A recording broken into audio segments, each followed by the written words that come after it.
बेनकाब बेनकाब।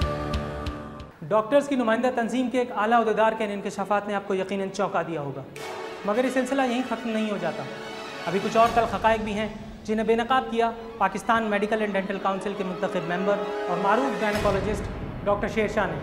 Doctor mail practice नहीं करते हैं, ये कहना बिल्कुल गलत होगा। बहुत से डॉक्टर मेल प्रैक्टिस में इन्वॉल्व हैं।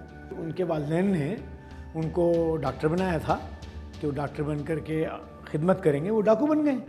ये डॉक्टर ना इनकी मोरल प्रैक्टिस है, ना इनकी एथिकल प्रैक्टिस है, ना इनको इस बात से कोई हमदर्दी है कि ये मरीज़ गरीब मरीज़ है और क्या अफोर्ड कर सकता है ना कर सकता है।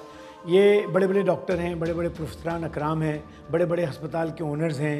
ये बहुत से आपके दोस्त जर्नलिस्ट इनके लिए काम करते हैं, इनकी क्या नाम है, इनकी एक इमेज बिल्डिंग करते हैं, इनके अस्पतालों की इमेज बिल्डिंग करते हैं। बहुत सारे वकीला इनके वकील हैं, बड़े महंगे महंगे वकील हैं जो इनको प्रोटेक्ट करते हैं।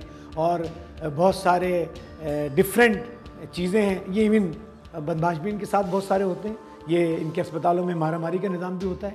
तो ये तो पूरा सिस्टम है, एक माफिया है। मैं अगर इंग्लैंड में जा कर के अपने एक मरीज़ को थप्पड़ मार देता हूँ, मेरा लाइसेंस कैंसिल हो जाएगा, मैं इंग्लैंड में काम नहीं कर सकता हूँ। यहाँ पर लोग अपने मरीज़ को मार देते हैं, उसकी किडनी निकाल के बेच देते हैं। गलती और नेग्लिजेंस में फ़र्क है। गलती किसी से भी हो सकती है इसमें, और गलती की माफ़ी है, लेकिन नेग्लिजेंस की माफ़ी नहीं है। याद रहे कि पीएमए और पीएमडीसी के अहदेदारान के ये ख्यालात इंतहाई मुमकिन हद तक सेंसर करने के बाद नशर किए जा रहे हैं। ज़रा सोचिए, अगर ये बयानात जूं के तूं नशर कर दिए जाएं तो कितने ही अस्पताल और उनसे वाबस्ता नाम नहाद डॉक्टर्स किसी को मुंह दिखाने के काबिल न रहें।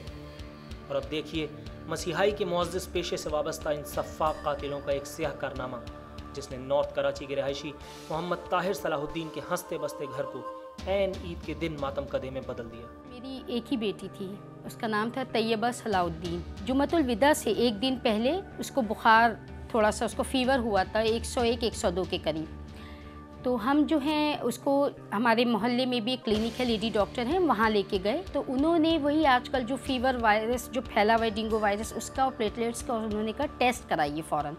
वो हमने टेस्ट कराया और उन्होंने थोड़ी दवा चेंज की, लो एंटीबायोटिक दी थी, वो भी हमने उसको दिया। तो रात को बिल्कुल नॉर्मल हो गया। उसका टेस्ट रिपोर्ट भी पूरा क्लियर आया। प्लेटलेट्स का जो हमने 2 डॉक्टरों को दिखाया बिल्कुल क्लियर आया। उन्होंने कहा कोई ऐसी बात नहीं है, बिल्कुल नॉर्मल है।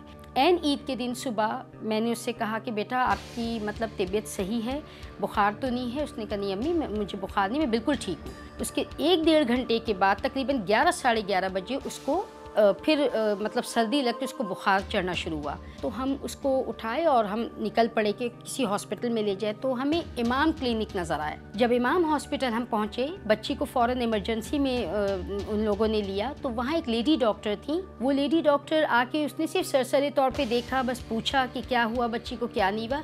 उसके बाद उन्होंने 3 इंजेक्शन दिए। तो वो इंजेक्शन जैसे ही पड़ा है, तकरीबन 1:15-1:30 बज रहा था उस वक्त, जैसे ही वो इंजेक्शन उस लेडी डॉक्टर ने भी नहीं दिया, उसने सिस्टर से कहा और एक वार्ड बॉय ने डाला था, और वो नस पे उन्होंने डाला। 2 इंजेक्शन नस पे डाला और 1 इंजेक्शन जो है बैक साइड पे डाला, हिप में।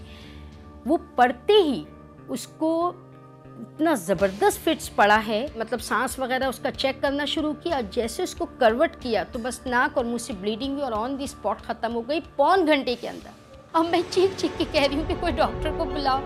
उसको नींद का इंजेक्शन दिया है क्योंकि वो गुनूनगी में थी, शायद ये होश में आ जाए। यहाँ नहीं तो वहाँ उनको जवाब देना होगा। मेरी तो बच्ची गई, लेकिन और किसी की बच्ची ना जाए। रमज़ान तो रमज़ान, शव्वाल तक के रोज़े न छोड़ने वाली तैयबा ये नहीं जानती थी कि सफ़ेद बुर्राक कोट में मलबूस मौत के ये फरिश्ते उसे उसकी ज़िंदगी का अगला रमज़ान नहीं देखने देंगे।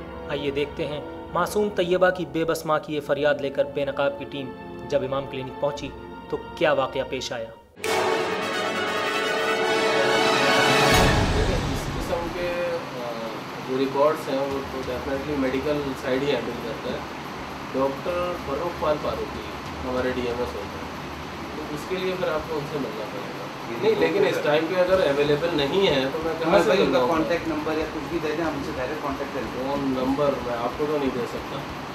डॉक्टर साहब खुर्शीद बात किया, डॉक्टर साहब, डॉक्टर फर्रुख से रब्ता मेरा नहीं हो पा रहा है और इससे डॉक्टर फर्रुख का तो नहीं मिल रहा। ठीक है, या तो ये है कि मैं कल आऊँगा ऑफिस। डॉक्टर इरम, कल मैं उनको ट्राई करता हूँ। डॉक्टर इरम, और डॉक्टर इरम के लिए अभी पॉसिबिलिटी नहीं है आने की। डॉक्टर्स का टेलीफोन नंबर ना देना और इनिशियल एग्जामिनेशन रिपोर्ट्स देने से कतराना, शायद ये सब अवामिल इस मक्तलगाह की असलियत को वाज़े करने के लिए काफ़ी है।